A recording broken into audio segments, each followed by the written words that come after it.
আমি তো এর আগেও একটু আগে বলেছিলাম যে আমি কমলপুর যখন পৌঁছাই তখন আমি খবর পাই যে আমাদের ওয়েস্ট ডিস্ট্রিক্টে এবং খোয়াই ডিস্ট্রিক্টে হঠাৎ করে জল চলে এসছে।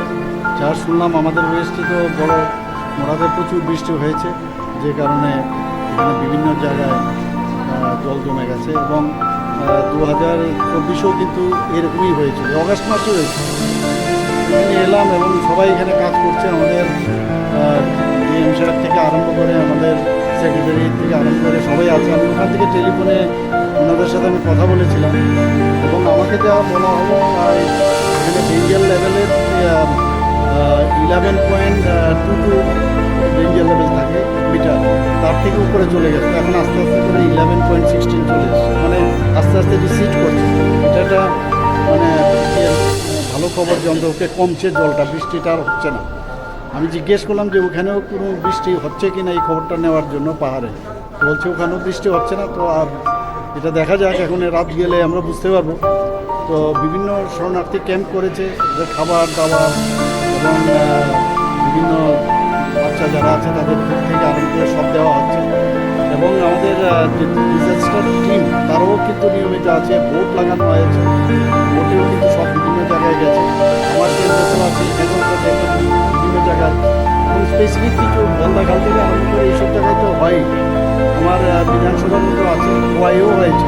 আমার কাছে যা খবর আছে এখন পর্যন্ত, যা রিপোর্ট আমার কাছে আছে, যে টোটাল রিলিফ ক্যাম্প হয়েছে 17টা, আর টোটাল ফ্যামিলিজ 413। আর টোটাল যারা যারা ওখান থেকে শরণার্থী ক্যাম্পে এসছে, মানে এফেক্টেড এরিয়ার থেকে এসছে, তাদের প্রায় 1305 জন।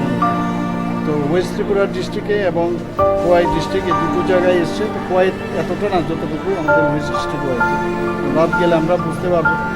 তো আমার মনে হয় যে আমাদের এটা তো আমরাও অনেক কিছু ভাবছি যে কী করে এই পার্মানেন্ট একটা সলিউশন করা যায়। এমব্যাঙ্কমেন্ট তো এখানে হয়েছে, আপনারা নিজেরা দেখেছেন। তো কীভাবে আরও স্ট্রং করা যায়, আর প্রকৃতির সাথে তো কিছু করা যায় না। সারা পৃথিবীর মধ্যে, সারা ভারতবর্ষ সব জায়গায় আপনি দেখেছেন ফ্লাড। তো যাই হোক, আমাদের তরফ থেকে আমরা অ্যালার্ট আছি। আমাদের ইন্ডিয়ার টিম অলরেডি তারা ওয়েটিং করছে, তারা এখন রিজার্ভে রাখা হয়েছে। টিএসআর ক্যাম্প এসছে, আবদা মিত্র তারা এসছে।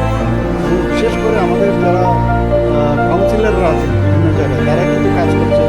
ইভেন আমাদের পার্টির যারা আছেন সবাই, মণ্ডল সভাপতি থেকে আরম্ভ করে সমস্ত কার্যকর্তারা কিন্তু মানে অলরেডি ওরা কিন্তু এফেক্টেড এরিয়ার মধ্যে আছে এবং যে ক্যাম্পগুলো হয়েছে রিলিফ ক্যাম্প সেখানেও কিন্তু ওরা আছে।